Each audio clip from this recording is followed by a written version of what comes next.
I'm the Program Director of Victim Services at Mosaic Family Services. We are located in the Dallas area, and we serve, survivors of human trafficking, domestic violence. We work with refugees, unaccompanied minors, and really we try to serve the North Texas area, especially when it comes to trafficking, because there's a lot less organizations and resources.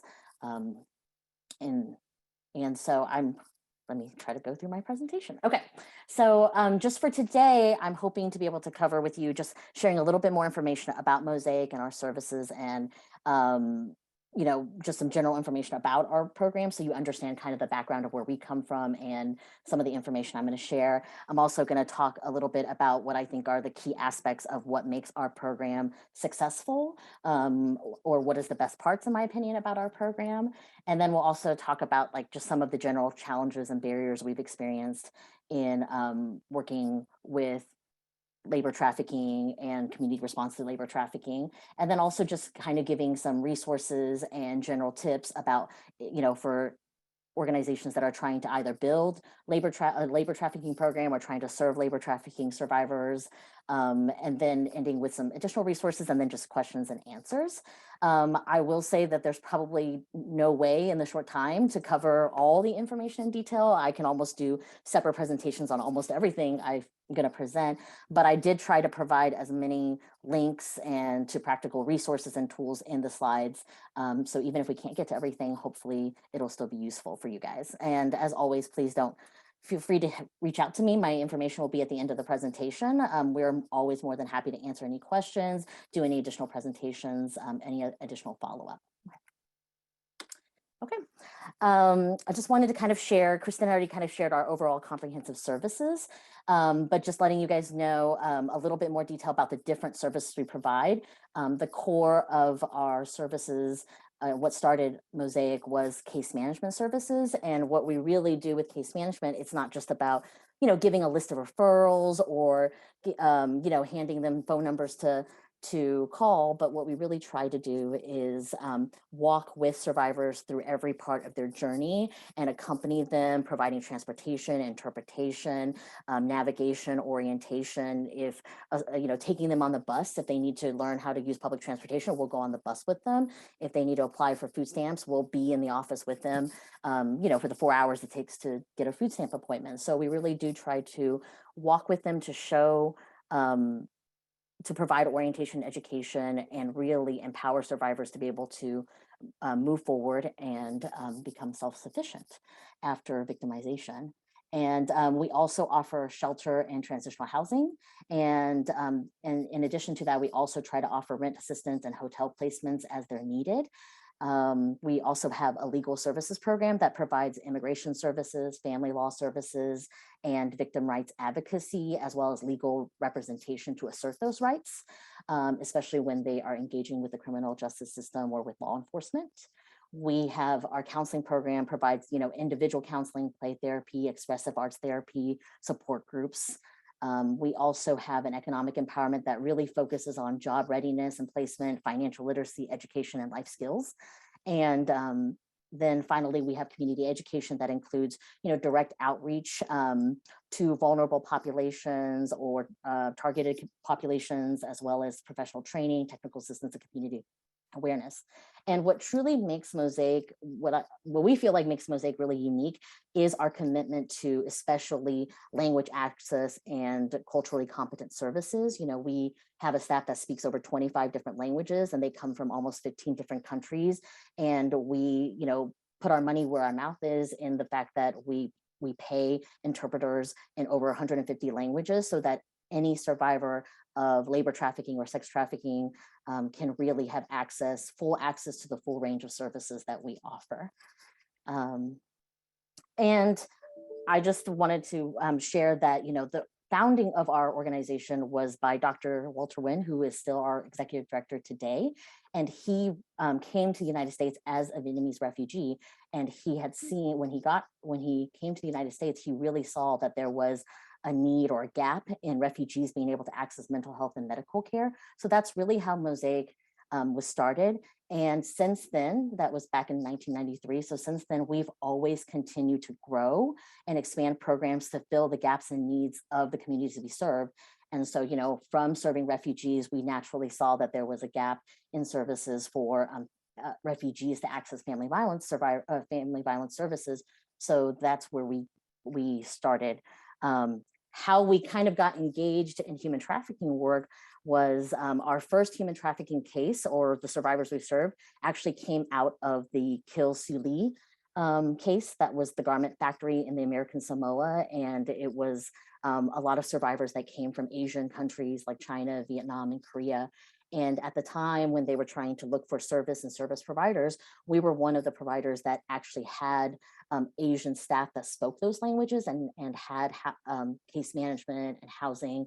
And so we were a natural fit. So at that moment, we had never served any trafficking survivors. We didn't have any funding to serve trafficking survivors, but because of the existing infrastructure that we had with staff and our knowledge of working with foreign nationals and serving survivors of domestic violence, it just was a natural fit for us to start providing services. And so we kind of grew from having just like one program, case management, working with, with just a few staff, to now almost over 10 programs that are serving survivors and 50 staff that are serving survivors directly or indirectly. And just to kind of give you an idea of the demographics of the services that we've provided, or the survivors that we have served. So we, over the last 20 years, have served almost about 1,000 survivors. And we have seen, in the past, it used to be a lot more 50% labor trafficking and 50% sex trafficking, but over the years, we've definitely seen more of a shift towards sex trafficking. But I think overall, 35% of our survivors have been labor trafficking survivors, and 5% of our survivors have been both survivors of labor and sex trafficking. And when you're looking at our labor trafficking survivors, about 45% of them were male, and then 55% of them were female, and most of them were adults. So that kind of just gives you an idea of the populations we've worked with. So when it comes to kind of the key aspects of our program, what I would consider to be what we makes our program successful is, in general, we really provide as much as possible comprehensive services in-house. We also utilize a multicultural approach. We also really emphasize trauma-informed care training and a trauma-informed care approach in almost every aspect of any program, any service, policies. We also really focus on survivor or client or person-centered care and approach. And we have done a lot to build community partnerships, resources, done a lot of community education and outreach. And then last but not least, we obviously can't do this work without having a really amazing staff who are really resilient. And we have been really lucky that we've retained a lot of staff for over a lot of years. And obviously, it's really important to provide support for them. So I'm just going to go a little bit into more details about each of these different aspects. And so when it comes to comprehensive services in-house, I know that every program is going to be different, and maybe it doesn't always make sense for you to build out and expand, but I cannot stress, at least for us, how useful it is that we have so many different services where it's almost like a one-stop shop that survivors can come to our organization and can access most of the most basic and crucial services that they're going to need. And the other aspect of the in-house comprehensive services is that it really helps us increase the quality of services we're providing, and being able to make sure there's continuity of services, that there's fewer gaps in trying to transition between referrals or different referrals to outside programs. It also really helps us with efficiency in communication and collaboration between the different programs and services. It's so much easier to be able to walk down a hallway than have to wait for a phone call, or have to follow up by email, or have to go to another office to get follow-up. And you can staff cases and discuss challenges and issues that are coming up for survivors and how to resolve them. And you have more people in the conversation. And it really just is kind of a continuum of care. And last but not least, with comprehensive services in-house, it really helps us with like everybody is on the same page with being trained about approaches, about trauma, about how to work with survivors. And that makes a lot of difference, because sometimes if you refer them out to community partners who are not as familiar with working with survivors, mistakes can happen, or they are not necessarily going to have the same kind of approach or same kind of care or considerations, and can cause more trauma or re-traumatization. The other aspect of comprehensive services for us is really looking at healing in a holistic way and trying to focus on support and care for survivors beyond just victimization, beyond just, the crime itself that happened, and what needs to happen next, but looking at who they are as a whole person and what makes them a whole person. What are their strengths? What are their skills? What are their interests? What are their hobbies? What makes them feel safe? What doesn't make them feel safe? Like, so everything beyond just looking at what they immediately went through and where they would like to go to be in the future. We also really try as much as possible within our comprehensive services to offer as many options and flexibility and accommodations as possible for survivors, because we understand the survivors are coming to us from all different types of backgrounds, different needs, different circumstances.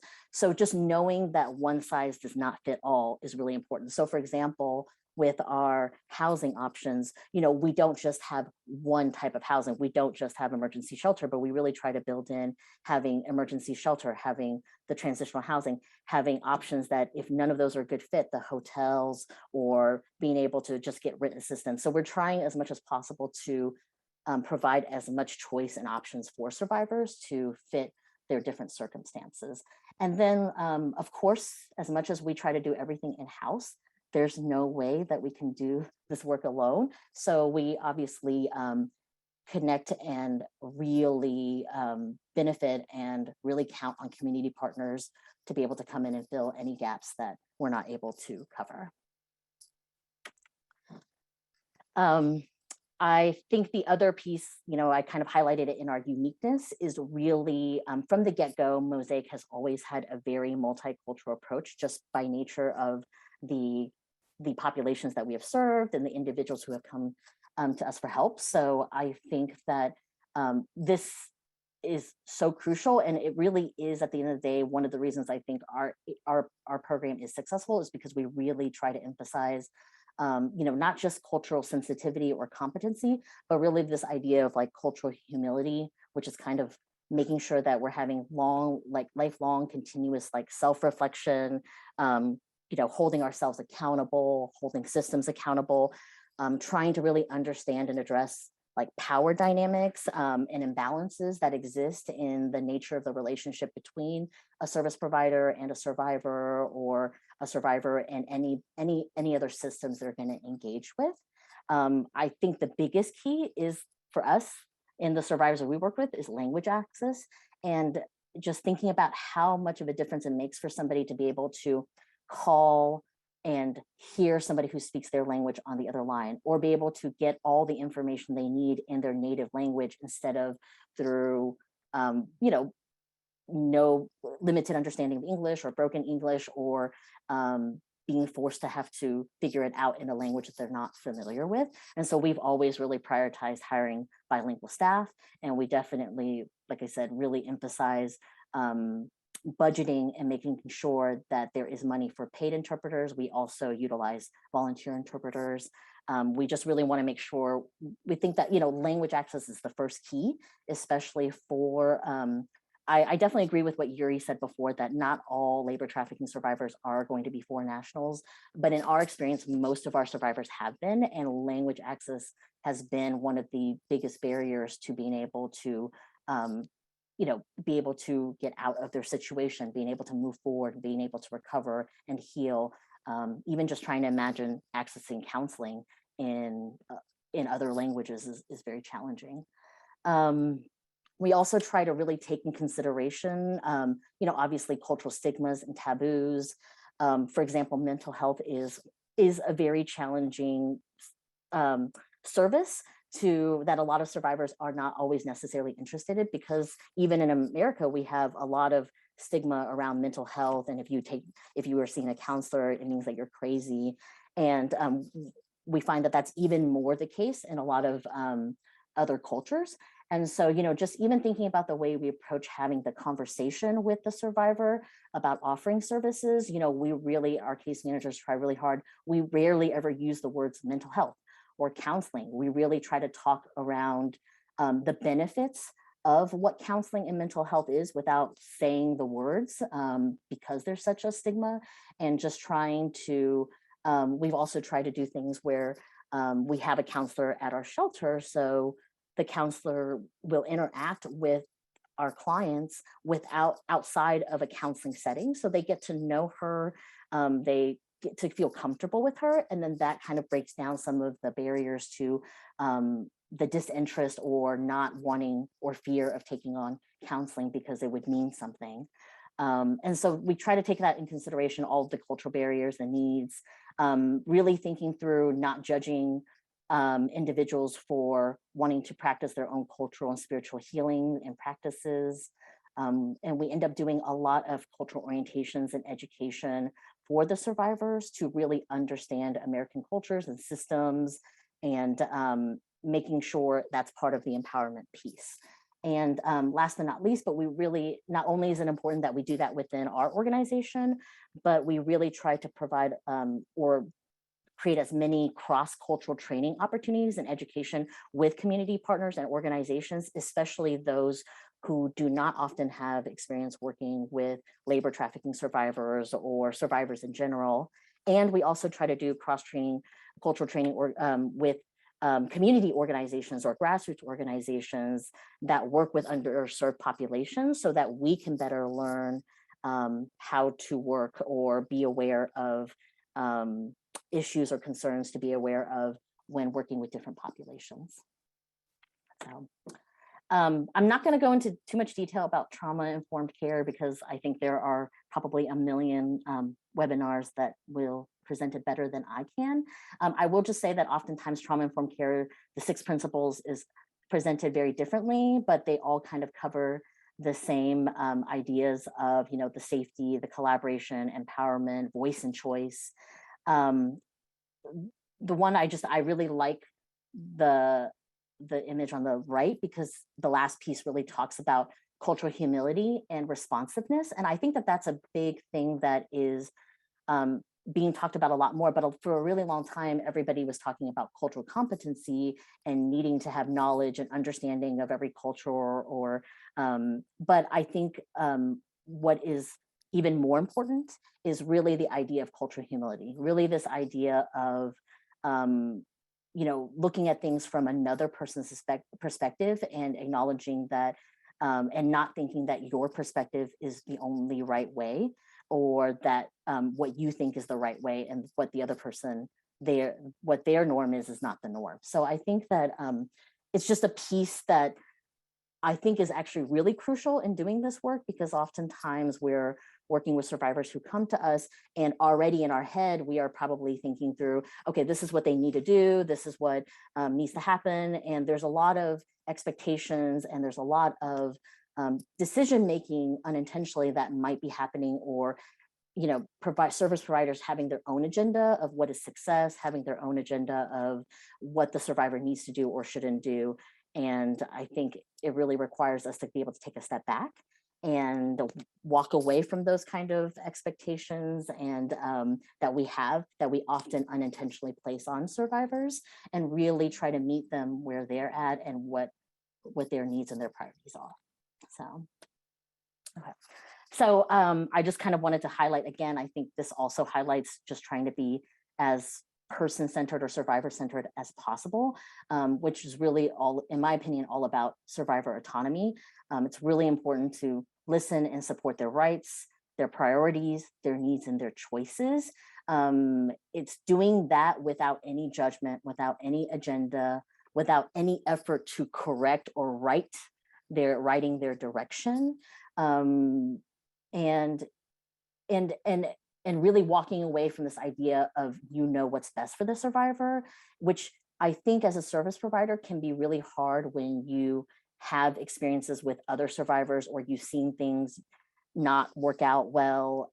I think it's really hard to sometimes support survivors in their decisions, or even be able to talk through survivors about the choices they're making, the decisions they're making, without passing judgment or without somehow indicating that you think that they're making wrong decisions. And I think it's about trying to really understand where the survivor is coming from, and that the survivor themselves, they have their reasons, and they are the experts of their own lives. And that's really important to continue to emphasize and support and empower survivors to make their own choices. And the key to me as a service provider is you're just there to provide all the information, all the tools. You're kind of like a map where all the information is there, and that you're presenting all the information, and and it's up to the survivors to kind of take the information and be able to make the best choice for themselves.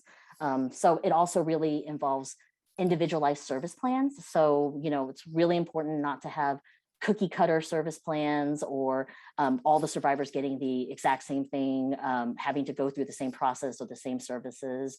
We also really emphasize a voluntary services model, where there is no requirement to participate in one service in order to get another service. And I think that that's really important. Oftentimes, so for example, we don't, even though it can be beneficial, obviously, I think for a survivor to have a case manager, it's not a requirement that they absolutely have to have a case manager or go through case management services. When they get to our shelter, we just make it available, and we're there when they would like the service, but we don't make it a requirement. And I think that just really trying to focus on, a lot of times I think it's really easy to focus on the negative and the weaknesses and the deficiencies and everything that went wrong. So sometimes I think it's really hard to remember to try to focus on, what strengths the survivors had, acknowledge that they have kept themselves alive, they have made it here this far, and again, they are the experts of their own lives, and being able to build goals and support based on their strengths and skills, rather than, again, what the service provider thinks the survivor should be doing. So, okay. And then I think just in general, we really try to focus on community partnerships and education. We've done a lot with trying to either coordinate or co-found or participate in our local coalitions and task forces, as well as, participate in like state efforts and national efforts.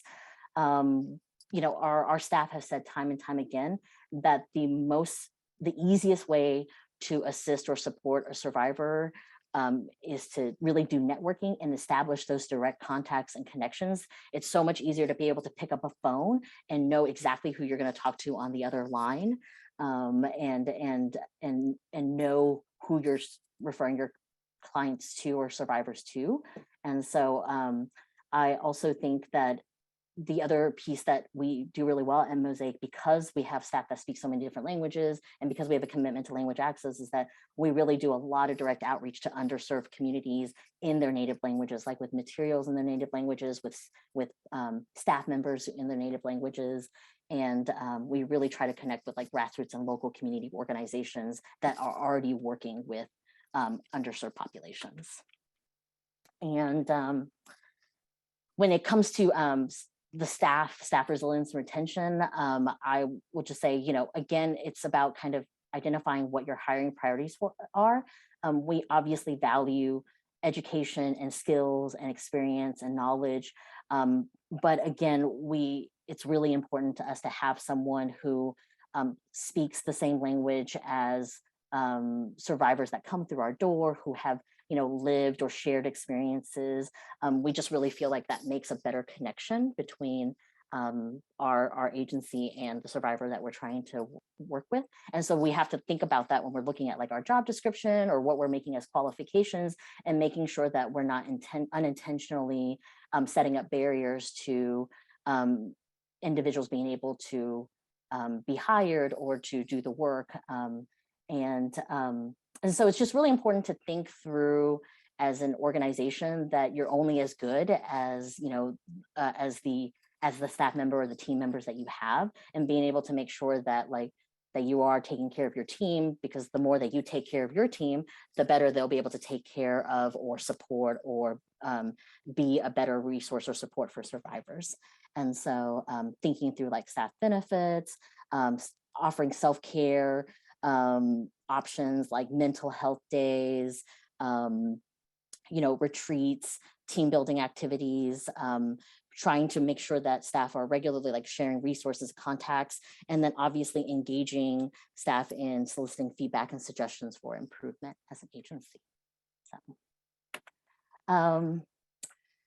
So kind of moving over into like the barriers and the challenges, I just kind of, the general things I'm going to touch upon is that there's a lot of barriers and challenges with working with such diverse survivor populations, which we often see with labor trafficking survivors. There's definitely a lot of barriers and challenges with funding requirements. We definitely see barriers and challenges in community response to labor trafficking, and also just general barriers and challenges with trying to collaborate or communicate or work collectively at times with community partners for one reason or another. So I just kind of wanted to highlight that every individual that walks through our door is unique, regardless of what their exploitation or abuse or victimization experience is.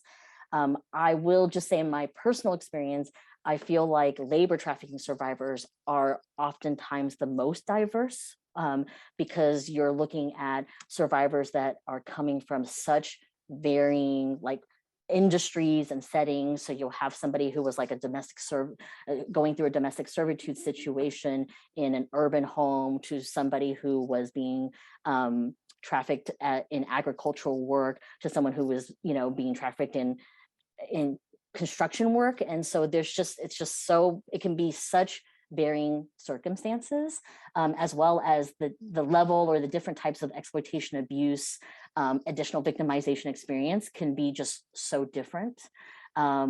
There's also differences in dynamics of like the relationship to the trafficker, whether it was someone they knew, someone they didn't know, someone they potentially were in a relationship with, someone that is one of their family members. We also have seen the intersectionality of domestic violence and sexual assault. So we feel like a lot of times labor trafficking does not get as much awareness or focus on because of the element of the sexual abuse and assault that occurs, the sexual exploitation that happens in sex trafficking. But a lot of times there is a lot of sexual assault and exploitation that happens in labor trafficking situations. And I think that that's often overlooked. And I think there's a lot of differences if you're working between the dynamics of working with a survivor who is actually seeking services willingly versus someone who's seeking services a little bit more unwillingly, or feeling pressured or forced into services by outside entities. And then you're also, going to see concurring issues of like survivors with mental health and substance abuse, in addition to their victimization or because of their victimization. You definitely see a lot of different dynamics with survivors who have experienced has a criminal background or history, especially when that criminal activity has occurred because of part of their trafficking situations. And then there's just a lot of different dynamics between oftentimes serving someone who is a foreign national versus someone who is a US citizen, or even differences in serving, the different genders, whether it's male, female, transgender female, non-binary, transgender male.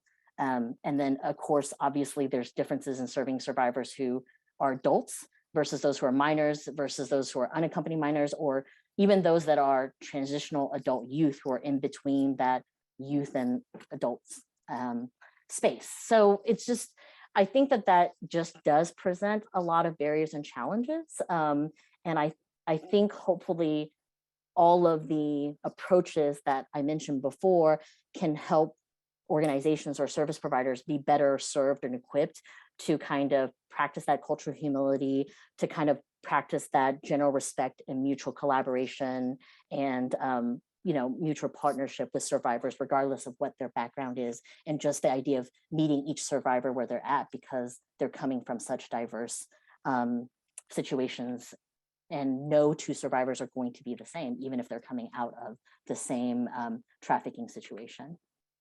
So We've also seen just a lot of challenges with, while we are grateful for the number of different funding opportunities that exist, I do think that in general, funding limitations and requirements can be very challenging for any service provider. Usually, different funders, especially if we're talking about government funding, can have more restrictions on the use of funding. Like there might be more restrictions on how much funding can be used for admin support, even though admin staff is very much needed to support the program and the direct services.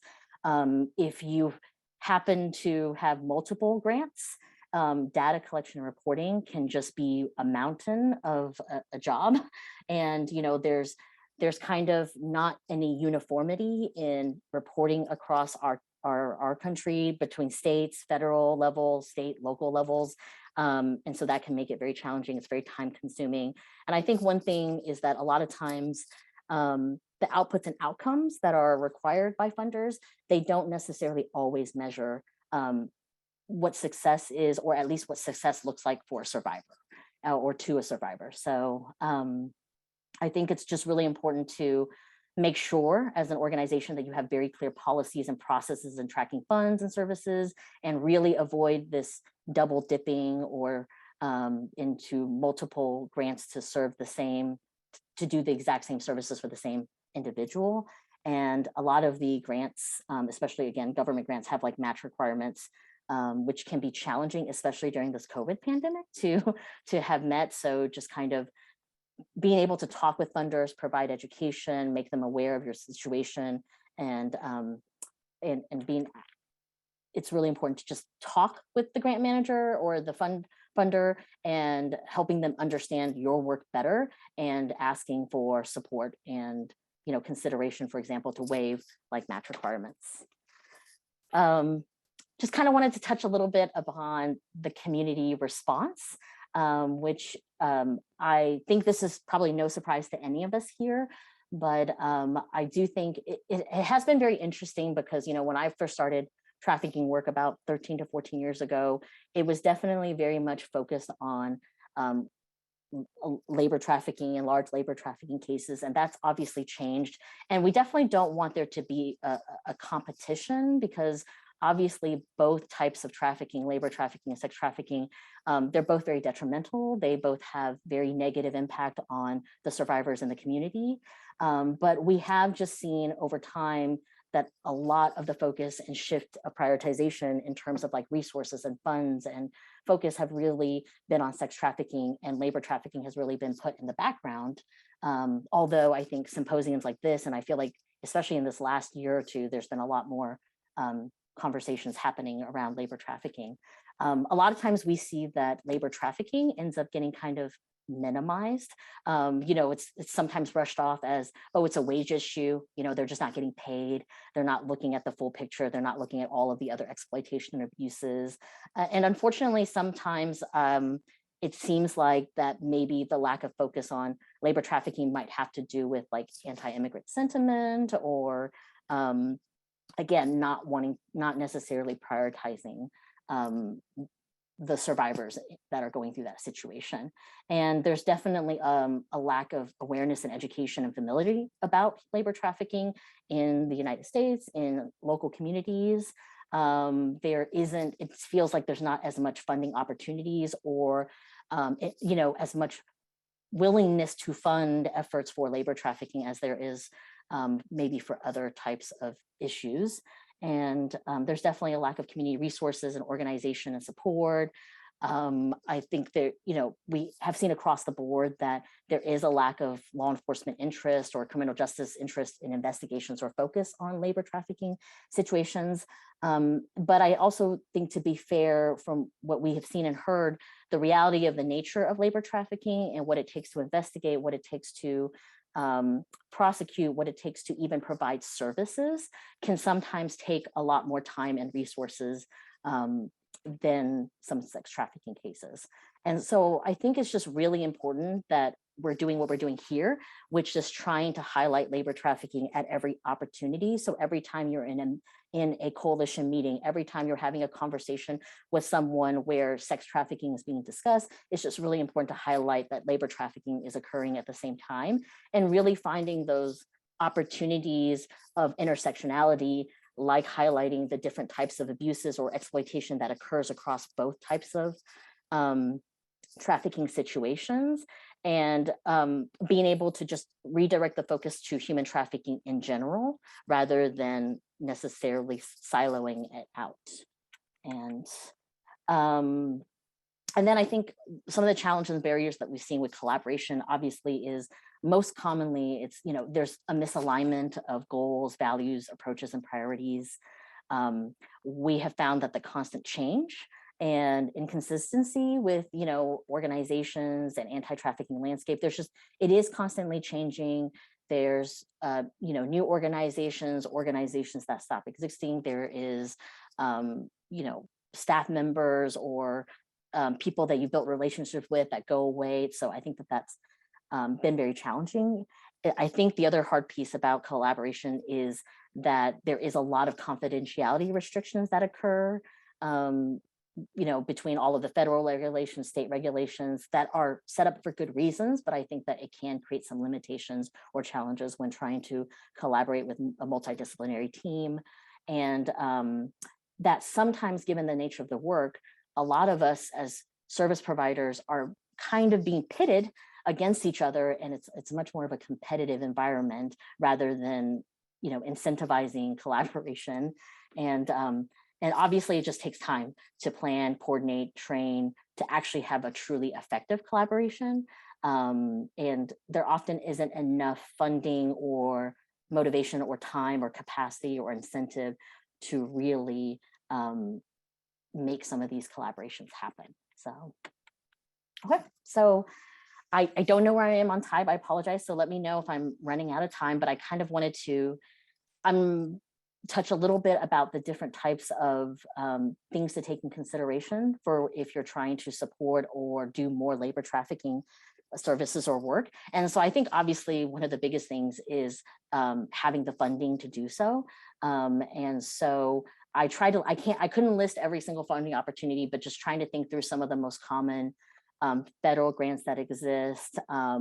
And also a lot of the grants that exist to support survivors or victims of multiple types of crimes cover trafficking, including labor trafficking and sex trafficking, as well as other victimizations such as, sexual assault and domestic violence. So kind of keeping that in mind, that if you're receiving funding, you might technically also be able to serve labor trafficking survivors and didn't even realize it. And just making sure you're looking at a national level, different possible grant opportunities. On the state level, there's typically grant opportunities with like the state attorney general's office. There's usually different funding opportunities on the city local level for more specific types of services like housing funds. There's foundations, corporations, religious institutions, and individual donors. So there's a lot of different places where funding can exist. And so hopefully that can help. And I think the other piece that's really important when you're thinking about building a labor trafficking program or offering labor trafficking services is really doing a good, especially if you're at the start of building a program, it's really important to kind of do the resource coordination, the community mapping. And even if you've been an organization like Mosaic, we're going through that now again, just to make sure we understand the current landscape. So just really understanding the needs of labor trafficking survivors, which I think has been really highlighted through this symposium, but also doing a really good community mapping of your community and really identifying what existing programs and services already exist so that you're not duplicating efforts, or you're not, so that you can kind of identify, what are the different coalitions, what are the different organizations, what are the community resources, and what are the gaps that need to be met, right? And then if anything that you do, we really are going to recommend having, either formal MOUs or guidelines to really clarify those roles and responsibilities between community partners or between referral partnerships. And it really can also help to avoid the duplication of, services and efforts. And then it's really important that you really understand and communicate your organization's roles, services, and limitations. Please do not ever overpromise anything to other organizations, and especially don't overpromise anything to survivors, right? And if you have the opportunity to do so, it's really important to do actual walkthroughs of community resources and partners, and establish like a warm referral process, because it is always much more helpful for a survivor if you're giving them a referral somewhere or connecting them with another organization. It's always much more helpful, and they'll trust, it'll build that trust and rapport better if you've actually gone to their location, if you know actually what your survivor is about to walk into or walk through. And just added a resource for from OVC, the Office for Victims of Crime, which is one of Mosaic's funders. They've done a lot of technical and training support, and so just you'll see different links throughout here, but they did come out with kind of a guide for developing an anti-trafficking task force. But even if that is not your goal at this point, I think a lot of the things that are talked about in this guide can be very useful for developing just general community partnerships and collaboration with any multidisciplinary organizations. And especially if you're trying to build it, and we would highly encourage, like, if you have a coalition or a task force or a group that's meeting regularly about trafficking, if it's not focused on labor trafficking anyway, it's a really great idea to try to build that in or infuse it in, or even may have to do a separate effort if that's not happening within the existing structures. I will just kind of quickly go over all of this, but again, from a programmatic standpoint, in terms of like policies and procedures and how you're setting up your program, it's just really important that, especially if you're newly taking on labor trafficking work or trying to develop a labor trafficking program, it's just really important to establish like your clear vision, missions, values, your approaches. But we also want to make it clear that you don't have to reinvent the wheel. You can build upon existing infrastructures to make it a little bit easier on yourself. So for example, like I mentioned with Mosaic, we did not intentionally get into human trafficking work. It kind of fell at our doorstep because we already had an existing infrastructure of working with survivors. And so we just kind of naturally built upon that. And I added some links for just general standards of care that is being put together by the Freedom Network. Has kind of a general standards of care that they, for all of their membership organizations, and the Office for Victims of Crime has like their model standards. So if you don't already have a place to start, it's a really great place to start of looking at what are the general guidelines and expectations for standards of care that you should be implementing and incorporating into your policies and procedures. It's also really important to obviously make sure that you are screening and assessing for labor trafficking as you are trying to serve labor trafficking survivors. So there's a link here for more in-depth webinars that go into discussing like selecting screening and assessment tools, and selecting, and making sure that you're selecting tools or resources that are designed specifically to include labor trafficking questions or considerations, or I also added a link from OVC for from RTI International. They came out with kind of a outcomes assessment to kind of measure outcomes and progress and success for survivors. And so just adding that tool. And again, I'm just going to keep highlighting the Office of Victims of Crime has a lot of, they have an entire human trafficking capacity building center with a lot of resources and library to further develop your capacity to serve trafficking survivors, including labor trafficking survivors. Obviously with COVID at this point, a lot of us, if not most of us, have shifted to digital services or have just completely permanently incorporated digital services into our services. So I just shared a resource from NNEDV about their entire digital services toolkit. NNEDV is a little bit more focused on domestic violence, but I do think that all of the resources they provide can be very applicable to any survivor organization, including labor trafficking. And I just can't stress enough how important it is when you're thinking about building your program or designing your program or setting the policies and procedures that you're really trying to do as much flexible services as possible. Thinking through like offering multiple ways to communicate, whether it's texting, phone calls, walk-ins, email, social media, thinking through the hours, because, you know, survivors, they are working, they have lives, they have families. It's a 9 to 5 is not necessarily always going to work for everybody. And then the last piece I'm just going to highlight with the flexible service options is financial assistance.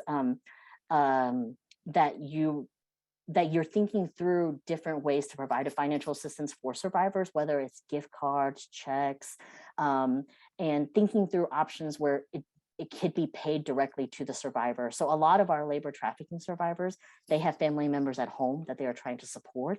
And I think it can be really challenging for them when they're not able to earn money or have income, and then they're really worried about how they're going to support their families. And so a lot of times thinking through those kind of needs that may not be typical of all survivors or may not be typical of what your agency would offer, just figuring out policy-wise how you could make something like that happen.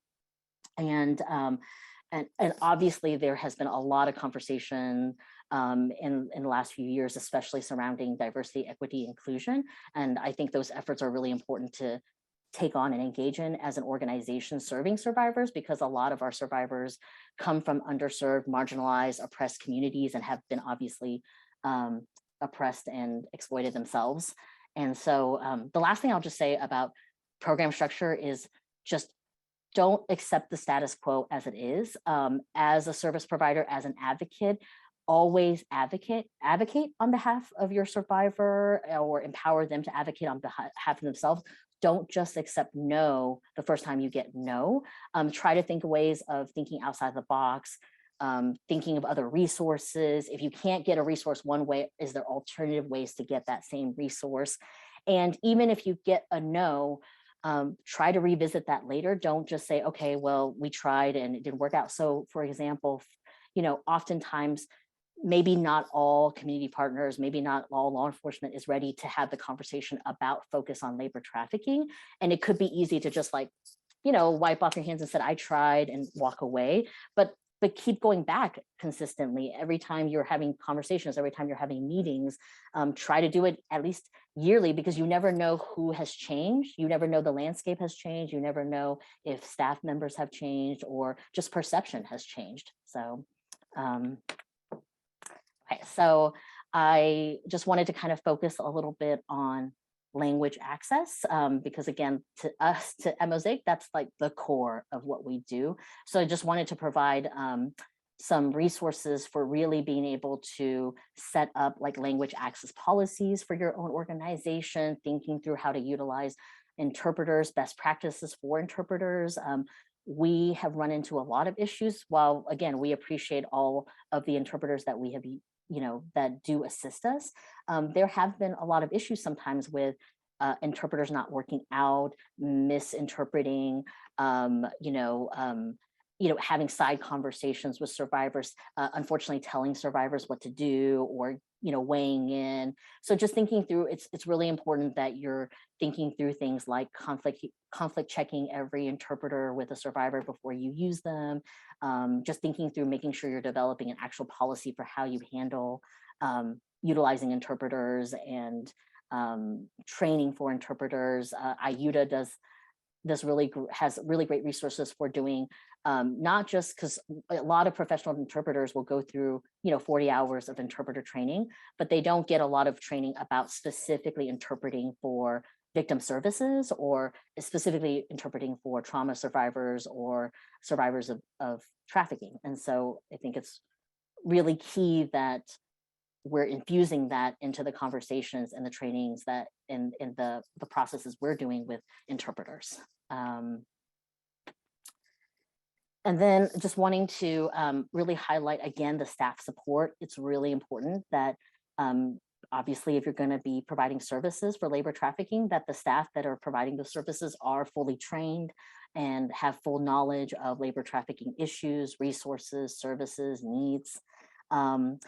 One suggestion I'm really going to make is invest the money, if possible, in focused staff roles. And what I mean by that is Oftentimes in nonprofits and service provider roles, we have to wear multiple hats. You'll have, there's not enough capacity of staff to do all the work, and everybody's roles kind of get mushed together, and you end up having to take on multiple hats and roles. So like, for example, you'll have somebody who's running their own program, but then also having to serve as an IT person for the whole agency. So I just think that oftentimes when you're not investing in the specific admin and staff support roles, it makes it really hard to support the staff, which in turn makes it really hard to provide good quality care of services for survivors. And then just the last thing I'll mention about staff support is that obviously staff themselves will go through secondary trauma or vicarious trauma as they're working with survivors. And so it's really important to make sure that that's being taken into consideration as a program, and offering the vicarious trauma toolkit and webinars to really think through as an organization how to assess your response to vicarious trauma in your organization and how you can better support staff. And then I think getting towards the end, but it's also really important, obviously, as you're building a labor trafficking program, or really any program where you're serving survivors or clients or individuals, that you are making sure that you are implementing policies or updating policies or engaging in practices that are survivor informed, or even finding ways to engage survivors as consultants and advocates. And I heard this on the last discussion, but it is really important that when you do engage survivors as consultants or advocates on behalf of your program, or to give feedback or suggestions for your program, that you do actually compensate them for their time and their expertise, and that they are doing something to benefit you as an organization and benefiting other survivors. So they should be appropriately compensated for that. And so just added a few links to that walks through kind of different ways to practical implementation of survivor informed services. There are, within these links, there's kind of like a survivor informed organizational assessment that can be done with every organization could do that for themselves to see where they're at and how they can improve. And so that's just, it's really crucial to have that. So, okay, so the last thing I think I'm just going to mention is that in addition to all the other resources and links, just highlighting, these are some of the organizations and resources that we at Mosaic use very regularly to inform our practice and our services and to improve upon the work that we do. And so just highly recommend that for everybody else. Okay. I'm sorry, that was a little cut and dry, but I'm definitely very open to any questions. And I'm not sure where we're at with time, so. Elon, you had 5 minutes, so that's perfect. Okay. There was one question that was put in the Q&A, and some feedback was provided, but for you as well, to answer this question, does the disparity between sex and labor trafficking possibly represent underreporting on the labor side? We've been discussing the difficulty in identifying labor trafficking over the past couple of days. Yes. So I think that was in reference to earlier when you mentioned that you're currently serving more sex trafficking than labor trafficking victims. I don't, I'm going to be honest with you. So this might be just my own personal opinion, but I don't think it's so much as underreporting, because as I know it's probably been talked about in the symposium, we talked about a lot. Oftentimes survivors don't even, they're not aware, it's not that they're not aware, but they're not identifying themselves or coming forward, they're not identifying themselves as survivors or victims in that moment. And so, the expectation wouldn't be that they would report it in the first place, right? So I'm not sure, maybe it's the languaging, but I don't think it's underreporting. I think it's just the lack of awareness and education. And I think the outreach efforts, I know that in the symposium, there's going to be conversation about outreach, but I think it's more upon the fact that it isn't necessarily being looked at or investigated, or even if maybe clear indicators are there, not everybody's aware of that or how to report that. Oftentimes what we've seen is a lot of times the survivors will come in contact with, let's say, medical service providers, but maybe they're not aware of the indicators, or what to even do if they even particularly think that there might be something going on. So I would just phrase it like, I wouldn't say it's underreporting, because I think that puts a lot of onus on the survivors and victims themselves to, when they're not fully even able to process through that in that moment, if that makes sense. Like, I think it's more on onus of the community and all of us to kind of raise more awareness about labor trafficking, and really highlighting that it is happening like right under our noses and in so many different. I think what also makes labor trafficking really difficult is it's an endless amount of industries it could be happening in. So I think that also makes it really challenging to kind of target for either outreach or investigation. But I do know there's a lot of good work trying to be done on that end. But so I don't know if that answers that question. That actually leads into the final question that was asked, which is, thank you for your great presentation. Considering the diverse population of labor trafficking, how do you plan your outreaches? I'm especially wondering what might change with respect to data collection and outcome measures out of those plans. Yeah, so for us, I will just be honest, I think COVID was just a hard year for everybody, right, in terms of like outreach. And I think for us, so the first thing I will say is we're lucky enough that we have actually staff that's solely dedicated to outreach. And so that would be my first thing about a plan, because it's really hard to take on that role when you're doing other roles. And I think a lot of other organizations, even Mosaic, we used to do that. Like, everybody would be responsible for outreach, which on some level makes sense. But I do think you need like dedicated staff who is thinking through that, coordinating efforts, getting training. And I do think another piece of it is trying to focus on what are the more, let's say, vulnerable or specific industries within your community. So, there are some communities where there is a lot of agricultural work or a lot of construction work. And so maybe it would make more sense to focus on what are more vulnerable potential industries in your community. But that wouldn't make sense for other locations where that's not even an industry that exists or does not exist as much. So I think it's about trying to figure out what the landscape of your local community, what kind of business practices, what kind of corporations, businesses, what kind of industries are really exist and much more set up for exploitation. And I think I saw on the symposium that there was someone from the McCain Buffett Institute. And so I know that our outreach team has specifically worked with them to kind of focus on areas in Texas, which is where we're at, to kind of look at ways to pull data to better inform us about where potential trafficking could be happening within the industries within our location. So as for data and outcomes, I just think, I'm sorry, you might have to repeat the question. I'm not sure if I have an answer of how it'll change it. I definitely think what we do see is that when there's not as much focus on it, you don't see as many survivors either being recovered, identified, connecting with services. So I definitely think the outreach piece, the community education, the multidisciplinary approach where law enforcement and service providers and community organizations or businesses are trying to raise awareness and focus on that, and is really important. And like I said, I mentioned like medical, like I said, a lot of times they will see a medical provider before they ever see anybody else. And so I know there's been a lot of really great work done on doing education and awareness training, especially in labor trafficking and sex trafficking for medical providers.